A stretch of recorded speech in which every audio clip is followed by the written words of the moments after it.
보실 하나님의 말씀은 갈라디아서 6장 14절입니다. 갈라디아서 6장 14절 다 같이 읽으셔서 하나님 말씀 우리 함께 봉독하겠습니다. 갈라디아서 6장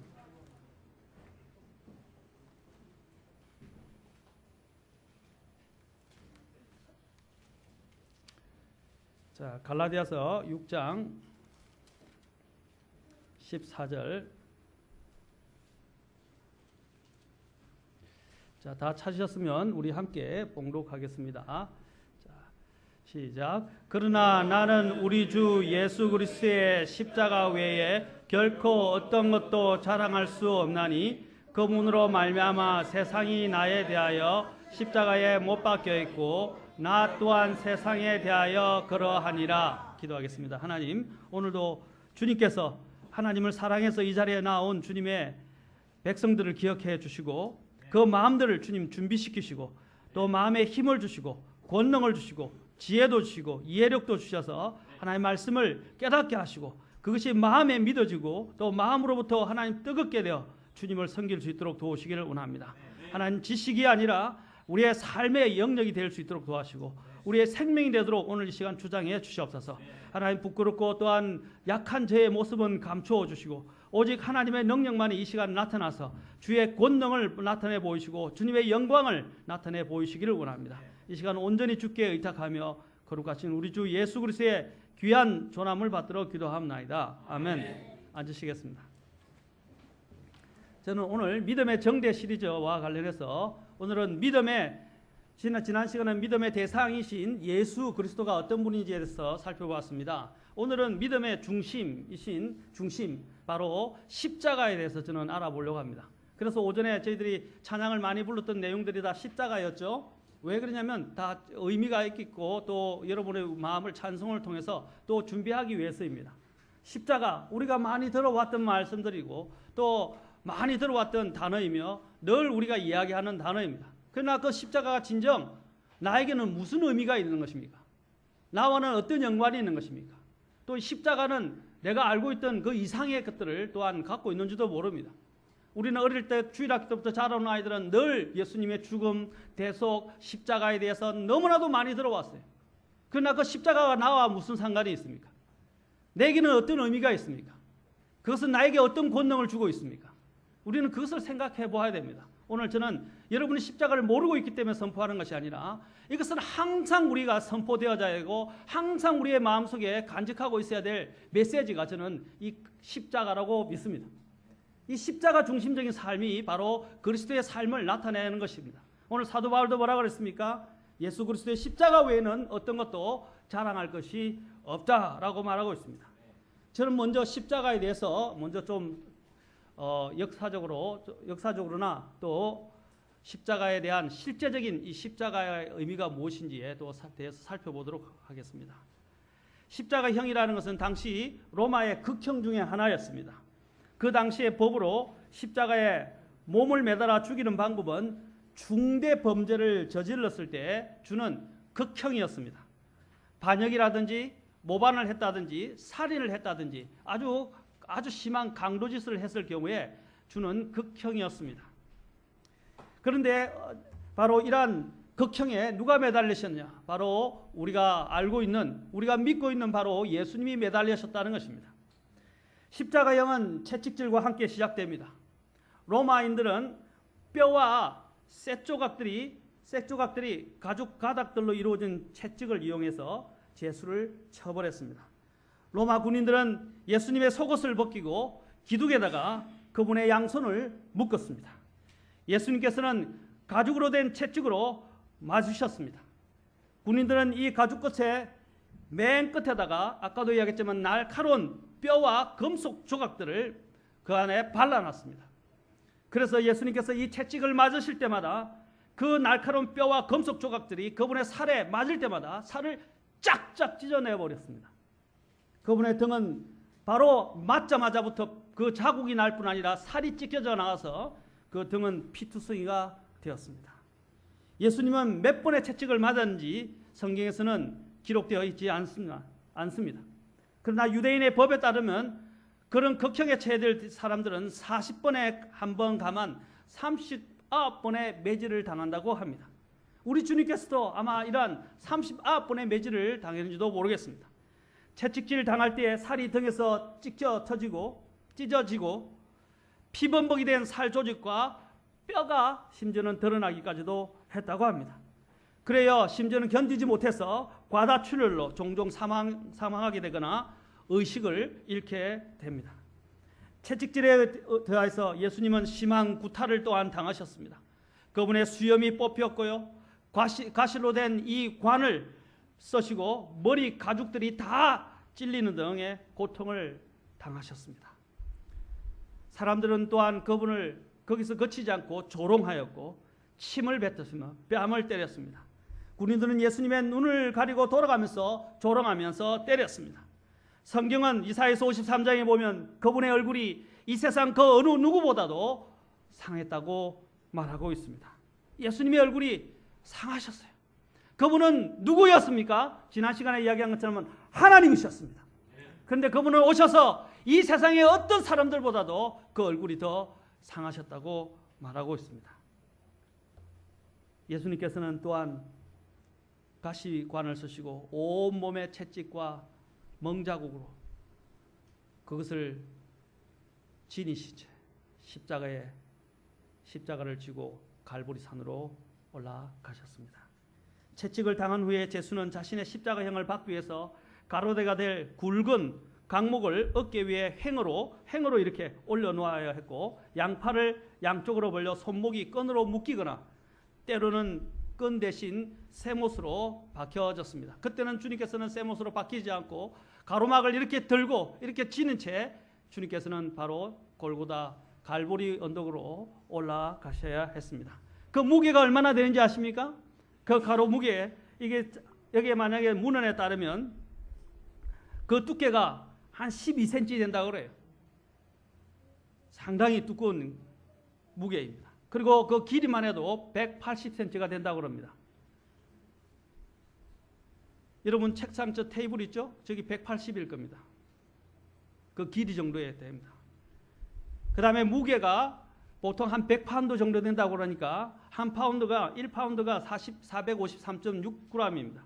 그러면 100파운드 정도 된다 그러면 45.3kg인데 보통 학자들이나 이렇게 그 당시에 문헌에 따르면 그 무게만 해도 40kg가 됩니다. 45kg까지는 안 가더라도 보통 40kg가 된다고 이야기하고 있습니다. 제가 군대에 있을 때 제가 포병 생활을 했습니다. 포병 생활을 했는데 처음에 군대에서 포병 생활하면서 얼차를 봤는데 처음에는 숫자를 외우게 하더라고요. 포병들은 이 숫자가 굉장히 중요합니다. 왜냐하면 관측하고 그 숫자를 제대로 일러줘야만이, 알아들어야만이 이렇게 헷갈리게 되잖아요. 우리가 1, 2 하면 1입니까 2입니까 전화할 때 이야기하죠. 2번요? 1번요? 1, 2 이렇게 할 때면 늘 헷갈립니다. 그렇죠? 그것처럼 늘 헷갈리면 이 포병이 수를 받아서 나중에 이렇게 이제 포를 위치를 대서 포를 쏴야 되는데 그 제대로 숫자를 알아듣지만 잘못된 곳에 포격을 하면 큰일 납니다. 사람이 죽을 수 있어요. 훈련하다가. 그래서 숫자를 이렇게 외웁니다. 하나, 둘, 1, 2, 3, 4, 5, 6, 7 이렇게 하지 않고 하나, 둘, 셋, 넷, 다섯, 여섯 이렇게 하지 않습니다. 외우기 쉬운 말로 다 바꿔버렸어요. 하나, 둘, 3, 넷, 여섯, 7, 8, 9, 0, 0, 7, 8, 여섯, 5, 넷, 3, 둘, 하나 이렇게 해가지고 포병들은 숫자를 외우고 숫자를 외울 때마다 그런 식으로 외웠어요. 그거 못 외우면 굉장히 맞습니다. 이게 왜냐하면 익숙하지가 않기 때문에 이것은 생명과 같은 거예요. 그래서 그걸 외우게 합니다. 그래 한겨울에는 우통을 다 벗고 포상이라고 포진지가 있는데 진지에 올라가서 우통을 벗고 윗몸이 완전히 벌거벗은 채로 포복을 한다든지 뒤로 포복하면 쫙 미끌려 내려가죠. 제가 이제 군대 생활 이야기하려고 그런 건 아니고요. 그렇게 이제 포병 생활을 하면서 그때 하나의 그 얼차례가 있었는데 굉장히 힘들었던 게 뭐냐면 그 포상 위로 올라가는 진지로 올라가는데 이 포탄을 앞에 탄두만 빼버리고 포탄을 저는 155mm였습니다. 그래서 굉장히 무겁죠. 굉장히 큰 포였습니다. 그래서 155mm 그 포탄을 탄두만 벗겨서 탄두 앞에 탄두는 떼내고 그 앞에 그건 폭발은 큰일 나니까 그 포탄을 들고 얼차례 이렇게 기어갑니다. 이렇게. 그 기어가면 얼마나 무거운지 그 포탄 무게가 40kg가 넘어요. 얼마나 힘들겠어요. 그래서 진지 위에 다 못 걸어가서 다 쓰러져요. 그러면 와서 이제 고참들한테 막 차이죠. 차이고 맞고 막 그럽니다. 그 얼차례를 더 심하게 맞기도 하고. 40kg가 아무것도 그게 아멘 할 이야기가. 예, 우리 뭐 미리 예수님에 대해서 아멘 하신 걸로 생각합니다. 그 포탄의 무게가 그 40kg가 아무것도 아닌 것 같죠? 여러분 쌀이 얼마입니까? 20kg 아닙니까? 20kg 들어보셨어요? 얼마나 무거워요? 그 20kg 포대를 두 개를 든다고 생각해 보세요. 사람 장성한 어른, 남자 어른도 그것을 감당하기가 힘듭니다. 제가 왜 이 말을 하느냐? 예수님께서 가로 행대로 되어 있는 이 십자가의 틀을 지고 가셨을 때 얼마나 무겁겠습니까? 그것은 주님이 감당할 수 없는 정도의 무게였습니다. 왜냐? 주님께서는 밤새도록 고문을 당하셨어요. 그리고 채찍에 맞아서 피가 헌헌했습니다. 그리고 온 밤새도록 주님께서는 신문다 고문을 당하신 후에 지치고 고나고 병들고 고통스러운 가운데서 주님께서는 이 십자가 틀을 지시고 갈보리 온도로 가시다가 결국에는 못 가셔서 어떻게 쓰러지셨죠? 그래서 그 옆에 있던 누가 시몬의 구레네 시몬이 그렇죠? 그 틀을 로마에서 치고 바로 가게 되었습니다. 여러분 주님이 당하신 고통을 한번 생각해 보셨습니까? 마음이 찢어지지 않습니까? 예수님이 왜 이런 고통을 당하셔야 했습니까? 주님께서는 이 무거운 것을 드시고 결국에는 못 드셔서 쓰러지셨습니다. 그래서 시몬이 대신 지고 가시고 갈보리까지 가게 되셨습니다. 그런 후에 그 예수는 걸어서 사형장인 갈보리 언덕으로 올라가셨습니다.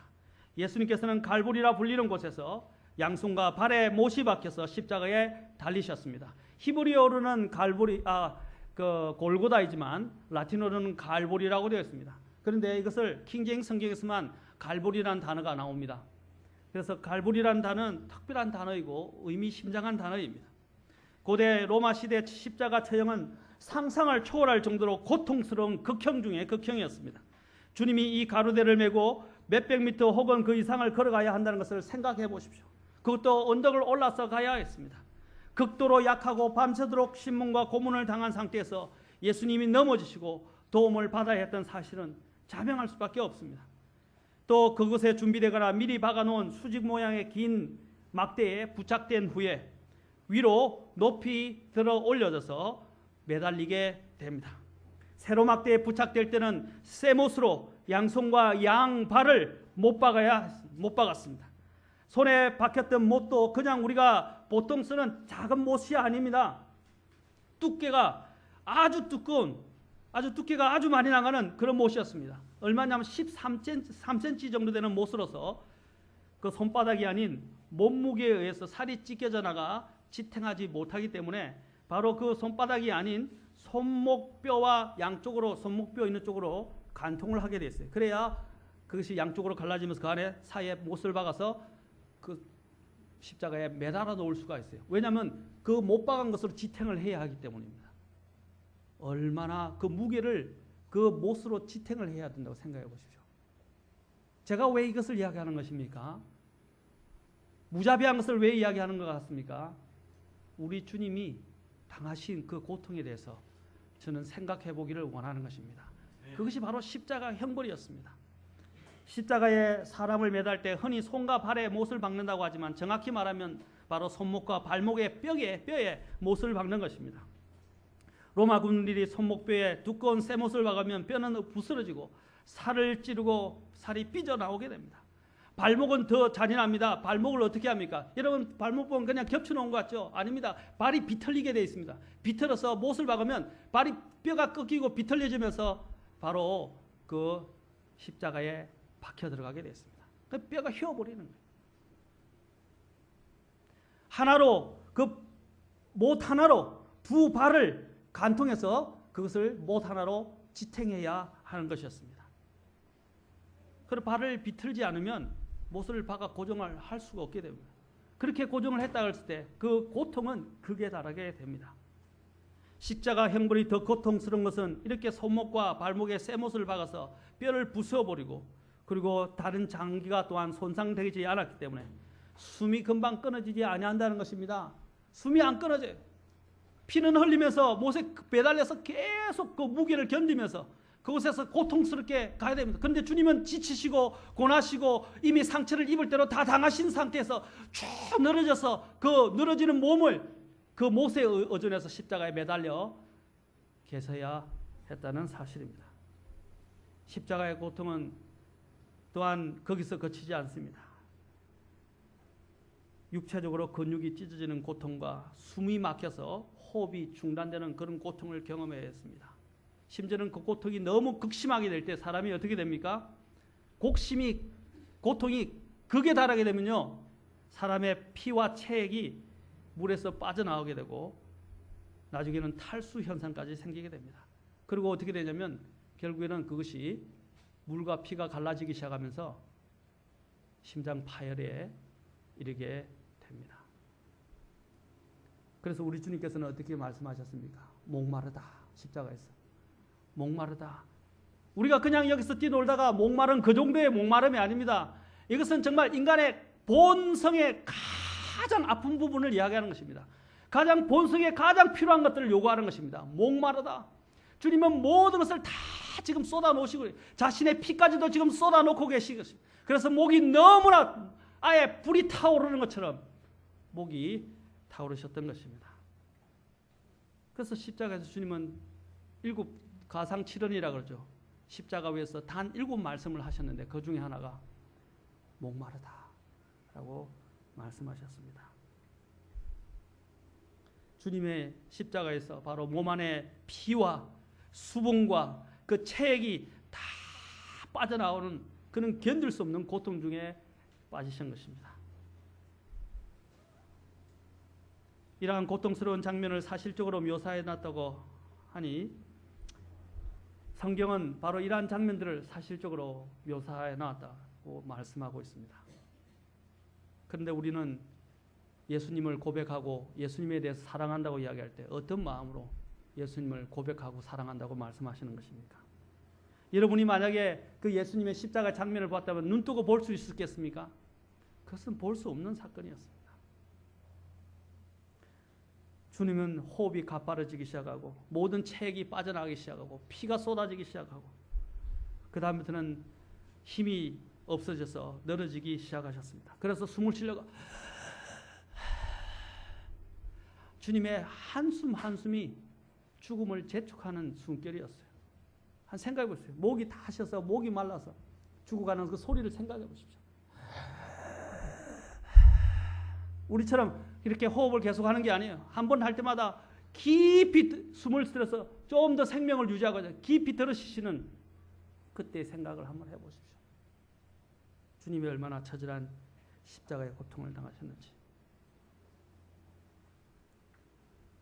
주님은 십자가의 고통이 너무 극심하시고 그 전날 당했던 고문이 너무 컸기 때문에 다른 강도들 두 오른편 양쪽에 강도들이 있었지만 그 강도들은 오래 견딜 수 있었습니다. 그러나 우리 주님은 너무나 극심한 고문과 또 시달림을 받았기 때문에 조롱을 받았기 때문에 견딜 수가 없으셔서 주님은 빨리 사망하셨어요. 주님은 바로 심장 파열로 죽은 것으로 알려지고 있습니다. 왜냐하면 너무 고통이 심하셨기 때문에. 그래서 옆구리에 죽었나 하고 창으로 찔러보니까 어떻게 되었습니까? 물과 피가 쏟아져 나왔다고요. 왜 물과 피가 나온지 아십니까? 고통이 극에 달했다는 것을 의학적으로 이야기해 주는 것입니다.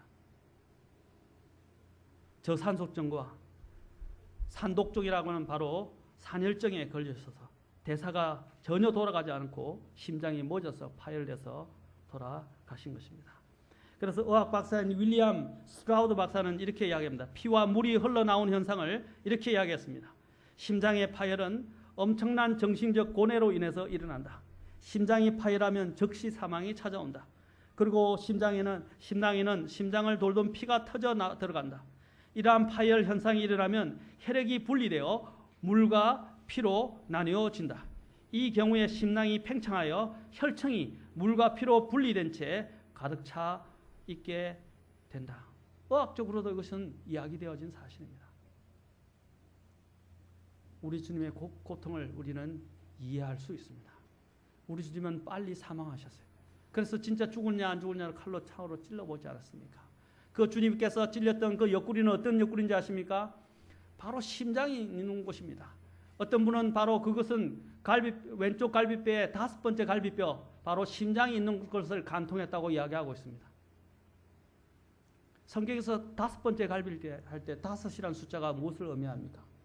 5이라는 숫자는 여러분들이 성경에는 수에는 다 의미가 있어요. 그걸 수비학 또는 수사학이라고 이야기합니다. 수비학이라고 이야기합니다. 뉴머릭스라고 이야기합니다.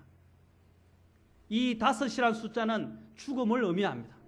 그리고 또 5이라는 숫자는 은혜의 시작을 이야기합니다. 또 5이라는 숫자는 새 생명을 의미합니다. 왜냐하면 죽음이 있어야만이 생명이 시작된다는 것을 이 5라는 숫자가 이야기해 주는 것입니다. 바로 주님은 그 5번째 왼쪽의 갈비뼈에 바로 창을 찔리시고 심장을 간통당하셨습니다. 그래서 시편 23편 14절부터 15절을 보십시오.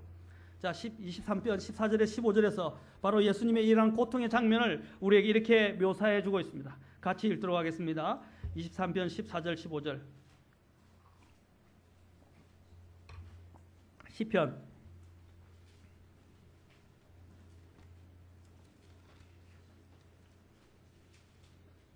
23편 14절 15절입니다. 22편 죄송합니다. 22편. 23편은 제가 생각은 22편 하면서 23편을 부르고 있습니다. 자, 14절 15절. 여기서 우리 주님의 고통을 여기서 잘 말해주고 있습니다. 자, 같이 읽겠습니다. 14절 15절 시작. 나는 물같이 쏟아졌고 내 모든 뼈는 어그러졌으며 내 심장은 밀초같이 되어 내장 한가운데서 녹았나이다. 내 힘은 질그럭 조각같이 마르고 내 혁은 내 턱에 붙었나이다. 주께서 또 나를 사망의 티끌석에 두셨사오니. 여기 주님의 고통을 한 올 한 올 과의학적으로도 정확하게, 그리고 그 고통을 가장 잘 보여주는 이러한 단어들이 이곳에 모여 있어요. 지금 여기 있는 표현은 최고의 고통의 모습을 여기서 이야기합니다. 여러분 아플 때, 여러분 통증이 심할 때 어떻게 하면 이를 물죠. 맞습니까? 하지 않아요? 그렇죠? 우리 주님도 너무 고통이 심해서 혀가 어떻게 해요? 이틀에 붙었다고 말하고 있습니다. 그리고 심장이 어떻게 해요? 밀초같이 녹아버렸다고 말하고 있습니다. 주님께서 왜 이렇게 고통을 당하셨을까요? 십자가에 못 박혀 죽는 자는 수천 번의 죽음을 그 순간순간마다 경험한다고 합니다. 만약 십자가의 형벌의 가혹함이 이루 말할 수 없는 것이라고 한다면 이보다 더한 고통이 어디 있겠습니까? 십자가를 우리는 바라볼 때마다 우리는 몸소리를 칠 수밖에 없습니다. 무서운 상상을 할 수밖에 없어요. 제가 왜 이렇게 하냐면 사람들은 십자가를 그냥 추상적으로만 아름다운 것으로만 생각하는데 그 십자가는 어떤 것이었습니까? 한번 상상해 보시고 예수님이 어떤 모습으로 매달리시는가를 한번 생각해 보라는 것입니다. 왜 예수님께서 십자가에 못 박히셨습니까? 십자가는 바로 극한 상황의 고난과 고통의 아픔이 어떤 것인지를 보여주는 상징물이라고 할 수 있습니다. 십자가는 또한 절망과 외로움과 주님의 마지막 숨결이 담겨있는 곳의 상징이라고 할 수 있습니다. 십자가에서 예수님께서는 마지막에 뭐라고 또한 부르시셨습니까? 엘리 엘리 라마 사박다니. 무슨 뜻입니까?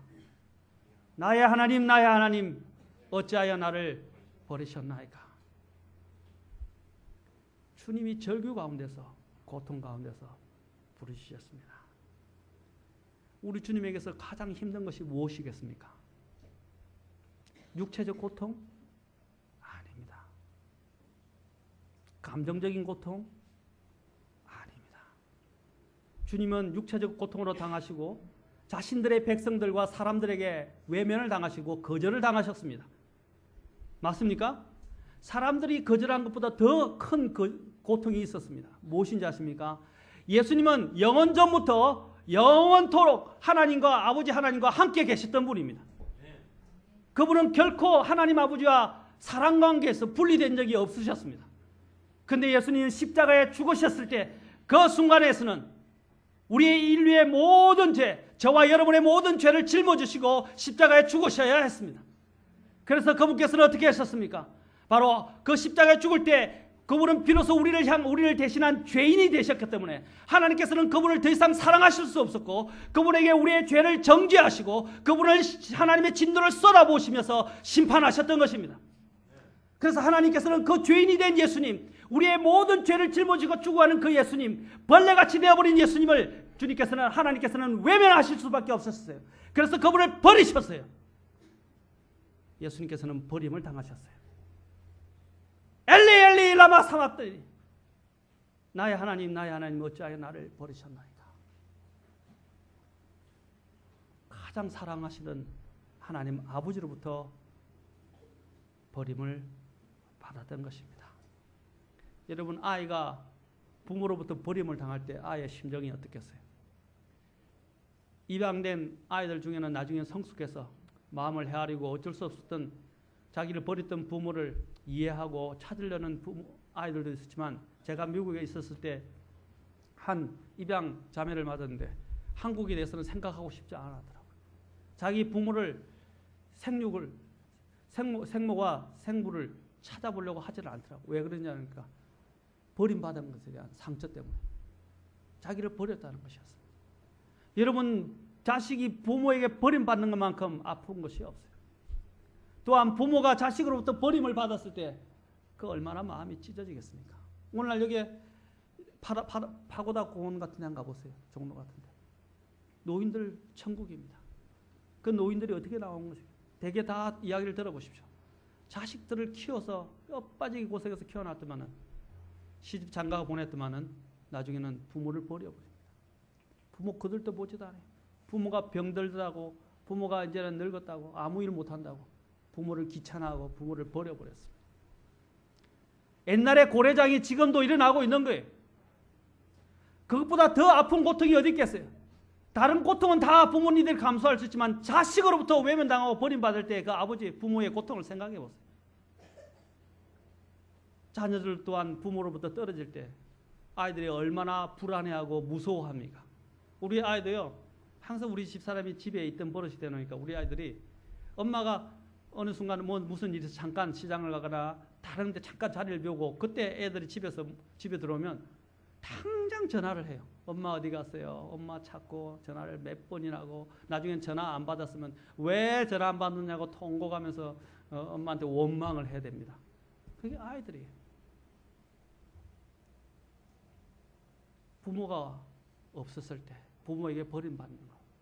바로 그런데 우리 예수님께서는 바로 하나님 아버지로부터 한 번도 떨어진 적이 없었던, 그 사랑 관계에서 분리되어지지 못했던 않았던 예수님께서 하나님 아버지께로부터 거절당하시고 버림을 당하셨습니다. 말로 형용할 수 없어요. 그것은 안에 있는 영혼이 찢어지는 고통입니다. 여러분, 생각해 보십시오. 우리 주님이 왜 이런 고통을 당하셨습니까? 누가 십자가에 못 박은 것입니까? 바로 다른 사람이 아니라 내가 그분을 십자가에 못 박았습니다. 내 죄 때문에 예수님이 십자가에 못 박히신 것입니다. 다른 사람이 아니에요. 온 인류가 아니에요. 여러분이 아니에요. 저를 위해서, 나 때문에, 내 죄 때문에 예수님께서 십자가에 못 박히신 것입니다. 많은 사람들이 교회를 다니지만 예수님이 사람들을 위해서 죽으셨다는 건 압니다. 십자가에 못 박혔다는 것도 압니다. 그러나 그것이 내 죄 때문에 십자가에 못 박혔다는 사실에서는 모르고 있는 사람들이 많다는 것입니다. 누구의 죄 때문에? 내 죄 때문입니다. 다른 사람의 죄 때문이 아닙니다. 내가 예수님을 십자가에 못 박아 죽였던 것입니다. 요한복음 1장 10절부터 11절에 보면 그분께서 세상에 계셨음에 세상이 그분에 의해 만들어졌을 때 세상이 그분을 알지 못하였고 그분께서 자기 백성에게 오심에 그분의 백성이 그분을 받아들이지 아니하였으나 그분의 백성이 그분을 거절했습니다. 사도행전 5장 30절에 보면 베드로가 설교를 하면서 이렇게 합니다. 너희가 나무 위에 매달아 죽인 예수님을 이라고 이야기합니다. 바로 그 유대인들을 향해서 너희가 예수님을 나무 위에 매달아 죽였다고 말하고 있습니다. 신명기 21장 22절에 보면 사람이 만일 죽음에 해당하는 죄를 지었으므로 너가 그를 죽여 나무 위에 달거든 사랑하는 성도 여러분, 누가 예수님을 십자가에 못 박았습니까? 내 죄 때문입니다. 내 죄가 그 정도로 크다는 거예요. 내 죄는 내가 갖고 있으면 어떻게 됩니까? 나는 사망에 처해져야 합니다. 사망이라는 단어 참 재밌습니다. 우리가 보통 이야기하자, 야 망한다, 망할 놈의 자식, 망할 자식 이렇게 우리가 보통 욕을 할 때도 그렇게 이야기하죠. 망한다, 그렇죠? 이 망자가 뭡니까? 네, 망할 망자입니다. 잘하네. 우리 한자를 깨뚫고 있네. 망할 망자입니다. 사자는 죽을 사자죠. 사망할 때 저는 그것이 정확한 한자 성어라고 생각합니다. 죽을 뿐 아니라 망한다는, 멸망한다는 뜻입니다. 그렇죠? 바로 우리는 사망해야 될, 사망에 처해야 될 그런 형벌을 저질렀던 사람들입니다. 그런데 예수님께서 나를 대신해서 그 형벌을 대신 지셨습니다. 그분이 대신해서 십자가에 못 박히시고 피를 흘리시고 죽으셨습니다. 십자가는 바로 하나님께서 보내신 분, 바로 그리스도를 우리 인간이 전적으로 그분을 받아들이기를 거절하시고 부인한 것입니다. 바로 이것 때문에 예수님께서는 우리를 구원하시려고 자신이 자원하여 하늘의 영광의 보좌를 떠나서 하나님의 영광을 버리시고 이 땅에, 낮고 낮은 땅에 내려오신 것입니다. 예수님보다 더 밑으로 내려가신 분이 있습니까? 예수님보다 더 높으신 분이 있었습니까? 가장 높은 곳에 계신 분께서 가장 낮은 곳으로 임하셨습니다. 그래서 그분이 가장 겸손하다고 말하는 것입니다. 그래서 예수님께서는 친히 말씀하셨습니다. 나는 겸손하고 온유하니. 예수님 정말 겸손하신 분이었어요. 자기의 모든 것을 다 버리셨어요. 우리를 사랑하셔서 우리를 구원하시기 위해서, 우리를 저 영원한 멸망에서 건지시기 위해서 자신의 자존심을, 자신의 영광뿐 아니라 자존심까지 다 버리셨어요. 우리 그리스도인에게서 가장 큰 문제가 뭡니까? 자아와 자존심이라고 저는 생각합니다. 이 부부싸움도 뭐 때문에 일어납니까? 자존심 때문에 일어나요. 자그마한 자존심 때문에. 작은 일 때문에 부부 이혼 문제가 생기게 돼요. 작은 데서 시작돼요. 거기 작은 데가 무엇 때문입니까? 자존심 건드렸다는 거예요. 여러분, 우리 주님은 우리를 위해서 자존심을 버리셨어요. 자신이 가지고 있는 모든 자존감을 다 버리셨어요. 그러면 우리도 어떻게 해야 됩니까? 다른 사람을 위하여 우리 그리스도인들을 더욱 우리가 갖고 있는 자존심을 내려놓아야 합니다. 아멘. 그래서 이 십자가는 또한 무엇을 말하는 것입니까? 바로 죽는 것을 의미하는 것입니다. 하나님께서는 너희가 나를 따르거든 너희의 십자가를 지고 오라고 말씀하셨습니다. 내 십자가를 지고. 이 십자가는 뭘 이야기하는 것입니까? 십자가는 뭘 이야기하는 것입니까? 예수님이 죽은 것처럼 나도 죽는다는 것을 말하는 것입니다. 내가 죽어야 합니다. 내가 옛사람이 죽어야만이 나의 안에 하나님의 새 생명이, 새 사람이 나 안에서 살아나게 되는 것입니다. 한 알의 밀알이 죽지 아니하면 아무 열매를 맺을 수 없다고 그랬습니다. 한 알의 밀알이 죽어야 한다고 말씀하셨습니다. 내가 죽어야 돼요. 그러나 오늘날 우리 그리스도인들의 삶을 보면 뭡니까? 예수님의 죽으심을 믿는다고 이야기하고 예수님의 죽으심을 짊어졌다고 이야기하지만 실제로 우리가 죽어있지 못하고 있습니다. 아직도 내 자아는 살아서 할보하고 있습니다. 우리의 옛사람은 십자가에 처형되어 죽어있다고 말하고 있습니다. 아까 갈라디아서 6장에서 뭐라고 말씀하고 있습니까? 오늘 본문에서 뭐라고 말씀하고 있습니까? 내가 십자가에 처형되어 있다고 말하고 있습니다. 여기서 보면 뭐라고 그랬습니까? 킹제임스 성경을 보십시오. 뭐라고 말씀하고 있습니까? 갈라디아서 2장 20절과 갈라디아서 6장, 오늘 본문을 다시 한번 가보십시오. 6장 14절.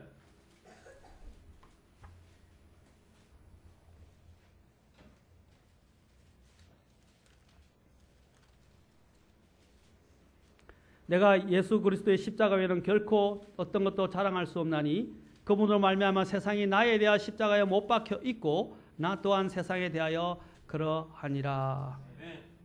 자, 여기서 뭐라고 되어 있어요? 시제를 보십시오. is crucified.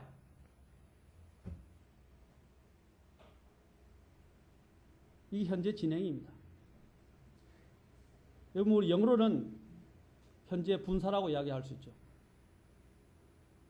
이것은 뭘 이야기하는 것입니까? 과거에 이전에 못 박혀서 그것이 어떻게 계속 그 상태가 지금도 계속 유지된다는 걸 이야기하는 것입니다. 그 말은 뭡니까? 나는 과거에만 십자가 예수님을 믿음으로 십자가에 못 박혀 내가 옛사람이 못 박힌 것뿐 아니라 지금도 어떻게 해야 됩니까? 나는 못 박혀 있어야 한다는 것을 이야기하는 것입니다. was crucified가 아니고 is crucified라고 되어 있어요. 못 박혀 지금도 계속 못 박혀 있는 것을 이야기하는 것입니다. 내 옛 자가 예수님과 함께 십자가에 계속 못 박힌 채 계속 그 자리에 있어야 되는 것입니다. 그 말은 뭡니까? 나는 계속 죽어 있다는 것을 말하는 거예요. 나는 죽어 처형되어야만이 주님의 생명이 나 안에서 나타나게 됩니다. 그러나 예수님의 죽음은 바로 우리를 구원하시게 만들 뿐 아니라 우리의 옛사람의 죽음을 또한 선언하신 것입니다. 여러분이 예수님을 믿을 때에 나의 옛사람이 죽었다는 것을 말하는 것입니다. 그런데 아직도 내 자아를 이야기하고 내 자존심이 살아난다면 그것은 내가 죽은 것이 아니에요. 예수님이 나를 향해서 이렇게 뜨거운 사랑, 이 놀라운 십자가 사랑을 보여줬기 때문에 사도 바울은 그것을 통해서 그는 새 사람이 되었습니다. 그는 예수님을 핍박한 사람이었습니다. 그는 예수님을 또한 교회를 핍박한 사람이었습니다. 그는 또한 예수님 믿는 사람들을 죽인 사람이었습니다.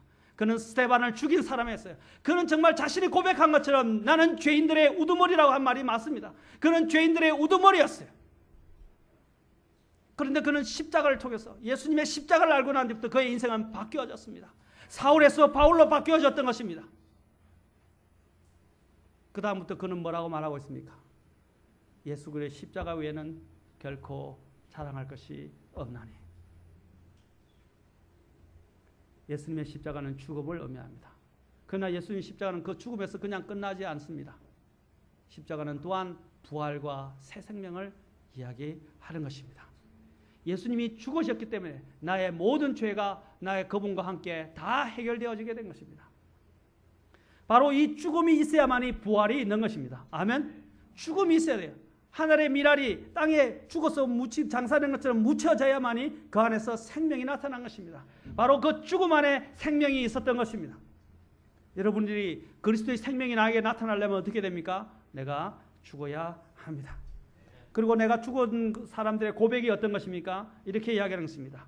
우리 주 예수 그리스도의 십자가 외에는 어떤 것도 자랑할 수 없나니. 아멘. 우리는 십자가 외에는 자랑할 것이 없습니다.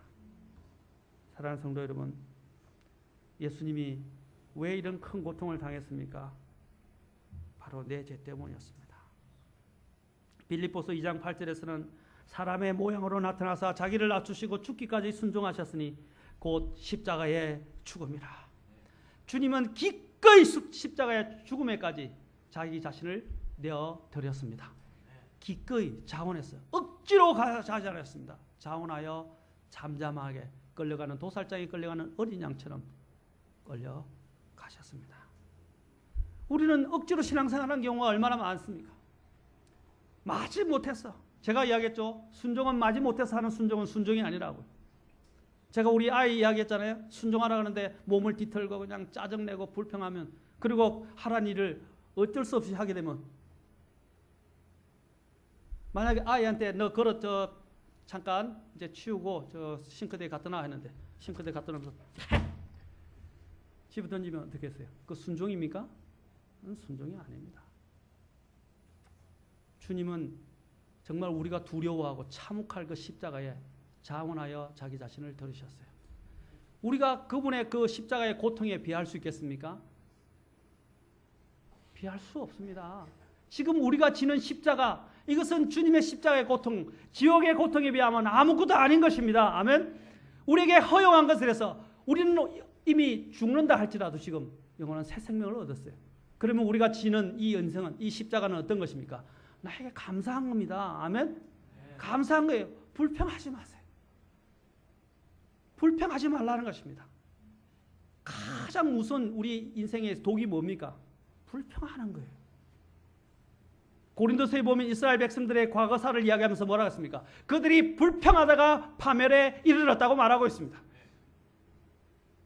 불평하다가 불뱀이 그들에게 나타나서 그들을 물어 죽였습니다. 불평은 무서운 독입니다. 전염병처럼 또 만연돼요. 그리스도인들은 불평할 것이 없어요. 불평해서는 안 됩니다. 감사하십시오. 감사하십시오. 우리 주님이 나를 위해서 당하신 그 지옥의 고통에 비하면 내가 당하는 이 십자가는 아무것도 아닙니다. 그래서 주님께서는 나의 멍에는 쉽고 가벼우니라고 말씀하셨습니다. 내 제자가 나를 따르는 제자가 되기 위해서는 자기 십자가를 지고 나를 따르라 그랬어요. 그런데 내 멍에는 쉽고 가볍다고 말씀하셨어요. 주님의 명령은 무거운 것이 아니로다 라고 말씀하셨어요. 주님의 명령은 기꺼이 순종하시고 우리 아이들에게도 기꺼이 순종하는 것을 가르쳐야 돼요. 겉으로 순종하는 순종이 아니라 마음으로부터 감사하고 항상 감사하면서 순종하는 것들을 가르쳐야 됩니다. 이 전쟁이에요. 아이들 가르치는 거 보면요. 저도 우리 아이하고 전쟁을 일으킵니다. 우리 집 사람도 마찬가지예요. 본성적으로 순종하지 않는 것들이 그 안에 들어있어요. 불순종의 아들들 위에 하는 역사하는 영이 그 아이들을 꽉 붙들고 있어요. 그것을 순종으로 훈련시키고 바꾼다는 일이 쉬운 것입니까? 쉬운 일이 아닙니다. 싸워야 됩니다. 영적 싸움이에요. 그래서 그 안에 순종이 들어오고 순종의 영이 자리 잡을 때까지 우리 아이들을 가르쳐야 돼요. 사랑하는 성도 여러분, 주님께서 당하신 십자가의 고통을 이해한다면 우리가 살아가는 인생에 있어서 우리는 다른 삶을 살게 될 것입니다. 그래서 사도 바울이 다른 삶을 살게 되는 거예요.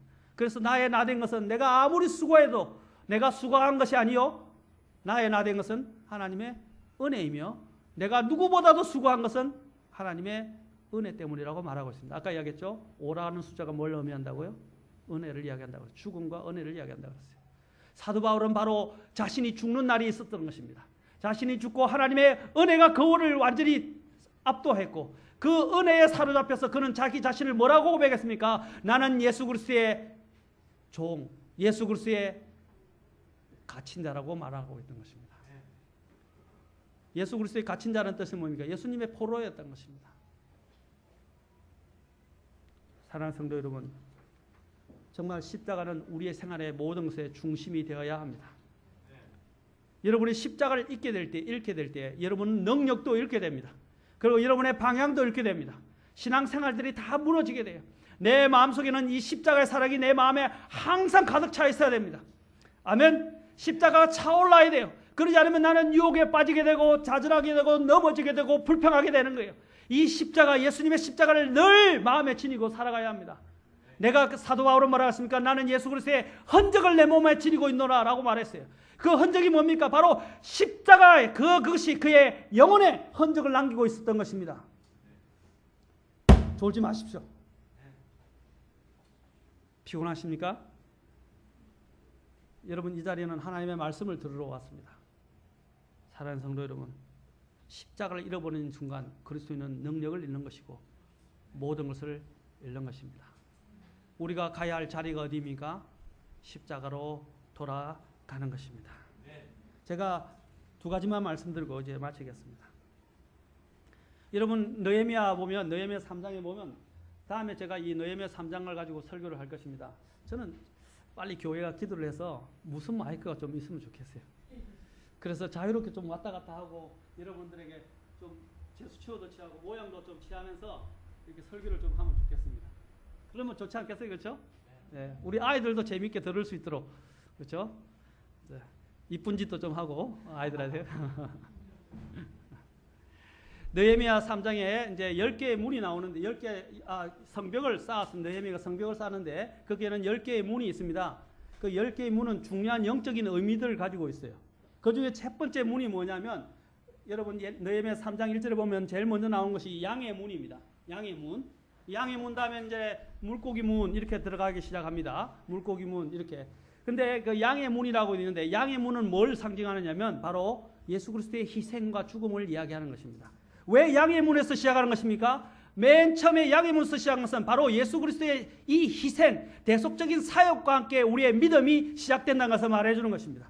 그리고 마지막에 그 느헤미야 3장 제일 마지막에 보면 밑갑문 다음에 마지막 절에서 또 뭐로 끝나느냐면 양의 문으로 다시 돌아옵니다. 10개의 문을 쭉 다 건립학을 한 다음에 다시 양의 문으로 들어와요. 왜 양의 문으로 들어온지 아십니까? 성경이 그냥 양의 문을 열어 넣은 것이 아닙니다. 우리의 시장의 출발점도 양의 문, 바로 예수 그리스도의 희생, 예수 그리스도의 십자가에서 시작되는 것이며, 또한 우리의 신앙의 모든 마침점도 어디로 돌아가야 하는 것입니까? 양의 문인 예수님의 대속적 사역, 십자가에서 끝나야 되는 것을 말하는 것입니다. 아멘. 우리는 항상 십자가를 품고 있어야 돼요. 우리가 실패할 때도, 또 우리가 기쁠 때에도, 우리가 어떠한 고난을 당할 때도 우리가 앉아서 쉴 수 있는 자리가 어디입니까? 십자가 아래서 쉬는 것입니다. 아멘. 사랑하는 성도 여러분, 우리는 십자가에 돌아가야 합니다. 제가 좋아하는 찬송이 하나 있습니다. 이것이 세계의 못이라는 찬송입니다. 그때 그 무리들이 예수님 못 박았네, 녹슨 세계의 그 못으로 망치 소리 내 맘을 울리면서 들렸네, 그 피로 내 죄 씻었네. 참 제가 좋아하는 찬송입니다. 여기 보면 2절에 보면 주여 저들의 죄를 용서하여 주소서, 주님 눈물로 기도했네, 기중한 그 보배 피 나를 위해 흘렸네, 그 피로 내 죄 씻었네.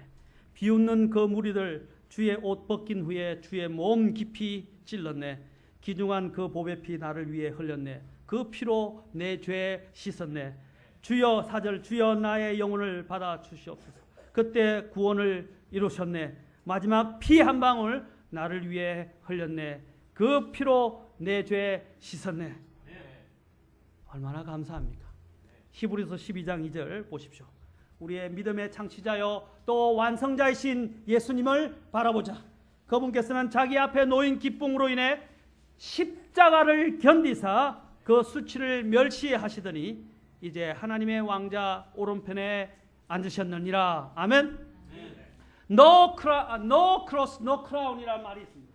십자가 없이는 영광도 면류관도 없다는 말입니다. 십자가 없이는 면류관이 없습니다. 여러분, 우리 사람들은 자꾸 영광만 생각하고 하나님께 받을 것만 생각합니다. 여러분, 고난이 없이는, 십자가 없이는 결코 우리에게 영광은 주어지지 않을 것이고 주님의 놀라우신 관도 주어지지 않을 것입니다. 십자가는 희생을 이야기하는 것입니다. 우리가 주님께서 나를 위해서 희생당하셨다면 나도 기꺼이 이제 주님이 나를 부르신 그 부르심을 향하여 십자가를 지고 우리는 걸어가야 할 것입니다. 사랑하는 성도 여러분, 십자가는 여러분에게 어떤 의미가 있습니까? 아까도 얘기했죠. 내가 죽어야 합니다. 그리고 나도 기꺼이 예수님이 희생하신 것은 십자가를 지고 가야 합니다. 주님은 우리에게 지금 예수님처럼 십자가의 틀에 못 박혀 죽으라고 말씀하고 있지 않습니다. 우리는 영적으로 우리의 모든 이 세상에 대하여 어떻게 해요? 정욕에 대하여 십자가에 못 박혀 죽어 있어야 된다고 말하고 있습니다. 아멘? 세상에 대하여, 정욕에 대하여. 그것이 그리스도의 삶입니다. 첫 번째 기본적인 삶이에요. 기본적인 삶. 교회에서 찬양하고, 교회에서 반주하고, 교회에서 어떤 일하고, 교회에서 설교하고, 교회에서 이렇게 하는, 그보다 부엌에서 또 섬기고, 그보다 더 중요한 것이 무엇입니까? 실제적인 것이, 실제적인 것. 곧 세상과 내 죄와 죽음에 대하여 어떻게 해요? 정욕에 대하여 내가 못 박혀 죽어 있어야 한다는 것입니다. 그리하지 아니하고서 내가 예수님의 십자가를 알고 십자가를 지고 간다라고 이야기할 수가 없어요. 우리의 믿음의 중심은 십자가입니다. 십자가가 내 안에 살아있을 때만에 내 안에 능력이 나타나고 생명이 나타납니다. 어느 날 종교개혁가 마틴 루터가 물이 가득 찬 물동이를 지고 가는 한 사람을 만났습니다. 그 물동이 속에는 나뭇가지가 담겨 있었는데 이상하게 생각한 루터는 그 이유를 물었습니다. 그 사람의 답변이죠. 나뭇가지 덕분에 물이 출렁이지 않는다는 것입니다. 루터는 이 평범한 이치를 통해서 예수 그리스도의 십자가만이 위태로운 인생길의 죄인들에게 생명과 안정을 준다는 진리를 배우게 되었습니다. 이러한 십자가 중심의 교리를 발견했던 종교개혁자 루터가 이렇게 이야기했습니다. 오직 십자가만이 우리의 신앙이다. 우리의 신학이다. Only the cross is our theology. 오직 십자가만이 우리의 신학이다 라고 이야기했던 것입니다. 사랑하는 성도 여러분, 우리도 마찬가지입니다. 오직 십자가만이 우리의 믿음의 모든 것들을 나타내 보여주는 것입니다. 그것은 예수님께서는 거기서 십자가 죽음에서 거치지 않고 또 다 살아서 부활하셨습니다. 죽음이 있었기 때문에 부활의 생명이 넘쳐나게 된 것입니다. 아멘. 내가 죽을 때에, 예수님과 함께 죽을 때에 예수님의 생명이 나를 통해서 나타나게 되게 되고 예수님의 흔적이 나를 통해서 나오게 되는 것입니다. 아멘. 또 제가 좋아하는 찬송 중에 하나가 주 달려 죽은 십자가 우리가 생각할 때에 죽으신 구주 밖에는 자랑을 말게 하소서. 머리와 그 수족 보온이 큰 긍휼 나타내셨네. 온 세상 만물 가져도 주원에 못다 갖겠네. 감사하지 않습니까? 고린도전서 2장 2절 읽고 마치겠습니다. 고린도전서 2장 2절. 오늘 여러분들에게 꼭 묻고 싶은 거 있습니다. 십자가는 나에게는 어떤 의미가 있습니까? 내게는 어떤 능력입니까? 고린도전서 2장 2절 다 같이 일으켜서 읽겠습니다.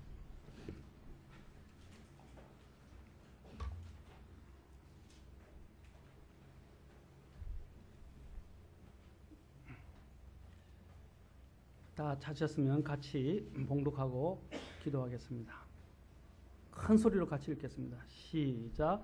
나는 너희 가운데서 예수 그리스도 곧 십자가에 못 박힌 그분 외에는 아무것도 알지 아니하기로 결심하였느니라. 아멘.